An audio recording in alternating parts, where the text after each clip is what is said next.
নবী সাল্লাল্লাহু আলাইহি ওয়াসাল্লামের জন্মের আগেই তার বাবা চলে যান, ইতিম মুহাম্মদ সাল্লাল্লাহু আলাইহি ওয়াসাল্লাম। তার মা আমিনা 6 বছর বয়সে ইন্তেকাল করেন।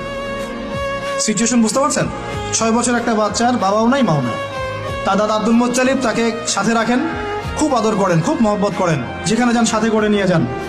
তিনি নেতা মানুষ, তার পাশের চেয়ারে তাকে বসতে দেন, বলেন আমার এই নাতি একদিন সাইয়্যেদ হবে, নেতা হবে, এই কথা বলেন। তিনি ইন্তেকাল করলেন 8 বছর বয়সে। তারপরে দায়িত্ব পেলেন চাচা আবু তালেব। নাম কি?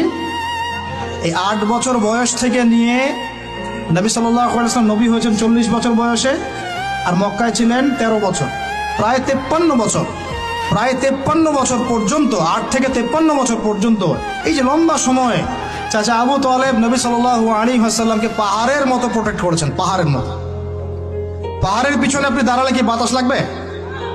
এভাবে তিনি প্রোটেক্ট করেছেন নবী সাল্লাল্লাহু আলাইহি ওয়াসাল্লামকে।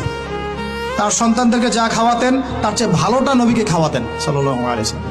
স্পেশাল রান্না তৈরি করে তাকে ডেকে নিয়ে বসতেন, কারণ এতিম ছেলে, মনে কষ্ট আছে, হয়তোবা সবার সামনে বলতে পারে না, ব্যাপারটা বুঝেন না? তিনি এইভাবে ট্রিট করতেন। এমনকি নবী হওয়ার পরে আল্লাহর নবী সাল্লাল্লাহু আলাইহি ওয়াসাল্লামের বিরুদ্ধে পুরা সমাজ চলে গেল। কেউ গালি দেয়, কেউ বলে সাহের, কেউ বলে কাযযাব, কেউ বলে ফারিকুল জামা। মানুষ গালিগালাজ শুরু করলো, নিন্দা গীবত তহমত শুরু করলো, অর্থনৈতিক বয়কট শুরু করলো, সামাজিকভাবে বয়কট করা শুরু করলো। এমন কোনো অত্যাচার নাই যা নবী সাল্লাল্লাহু আলাইহি ওয়াসাল্লামকে করা হয় নাই। বুঝতে পারছেন কথা?